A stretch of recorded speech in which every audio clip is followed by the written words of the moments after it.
आज गणेश चतुर्थी आहे.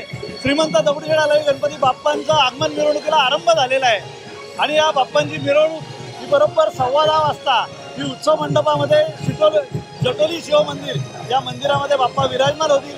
त्यांच्या प्रतिष्ठापनेचा सोहळा 11:11 श्री ज्ञानराज महाराज माणिक प्रभू हे दत्त संप्रदायाचे महान विभूती या ठिकाणी आले, त्यांच्या हस्ते संपन्न होईल आणि 12 वाजता बाप्पांचं दर्शन भक्तांसाठी खुलं होईल आणि 240 तास हा उत्सव अव्याहतपणे सुरू असेल. आपल्या सर्वांना गणेशोत्सवाच्या हार्दिक शुभेच्छा.